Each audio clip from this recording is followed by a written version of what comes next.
નમસ્કાર દર્શક મિત્રો, ટીવી18 ન્યૂઝમાં આપનું સ્વાગત છે। ટીવી18 ન્યૂઝ ગુજરાતની પળે પળની ખબર ધરાવતી ગુજરાતી ન્યૂઝ ચેનલ છે। હવે જોઈએ મુખ્ય સમાચાર। અલંગમાંથી 2.313 કિલોગ્રામ ગાંજા સાથે પરપ્રાંતીય મહિલા ઝડપાઈ।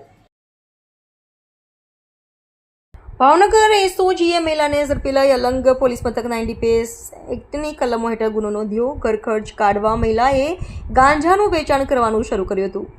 ભાવનગર એસઓજી બ્રાન્ચે બાતમીના આધારે તળાજા નજીક અલંગ શીપ બ્રેકિંગ યાર્ડ નજીક આવેલી ઓરડીમાં રહેતી પરપ્રાંતીય મહિલાને કુલ 2.313 કિલોગ્રામ ગાંજાના જથ્થા સાથે ઝડપી લઈ એનડીપીએસની કલમ હેઠળ અલંગ પોલીસ મથકમાં ગુનો નોંધી કાયદેસરની કાર્યવાહી હાથ ધરી છે। તળાજા તાલુકાના મણાર ગામ Alang ship breaking yard plot number 24 ની સામેની ઓરડીમાં મહિલા દ્વારા ગાંજાનું છૂટક વેચાણ કરવામાં આવતું હોવાની બાતમીના આધારે ભાવનગર સ્પેશિયલ ઓપરેશન ગ્રુપ દ્વારા આજે સવારે રેડ હાથ ધરી હતી, જેમાં બાતમીવાળી જગ્યાએ ઓરડીમાં રાજવંતીબેન દુર્યોધનભાઈ ઉર્ફે જુયોધન ઉર્ફે ગોરધનભાઈ શાહની રહે પ્લોટ નંબર 24 ની સામેની ઓરડી અલંગ શિપ યાર્ડ મૂળ રહે સોહરાના રાજા સોહરોના મહારાજગંજ ઉત્તર પ્રદેશ નામની મહિલા હાજર મળી આવ્યા હતા, જેમની ઓરડીમાં મંદિર પાસેથી એક પ્લાસ્ટિકના ઝૂંપડામાંથી વનસ્પતિજન્ય માદક પદાર્થ મળી આવ્યો હતો, જેની એફએસએલ અધિકારી દ્વારા સ્થળ પરીક્ષણ કરાવતા પ્રાથમિક દ્રષ્ટિએ ગાંજો હોવાનું ખુલ્યું હતું, જેનું વજન 2.313 કિલોગ્રામ થયું હતું, જેને કબજે લઈ પોલીસે મહિલાની પૂછપરછ કરતા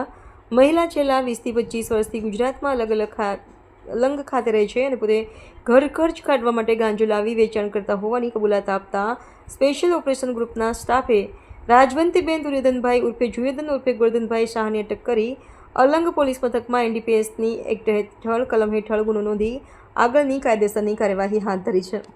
ટીવી18 ન્યૂઝ ભાવનગર।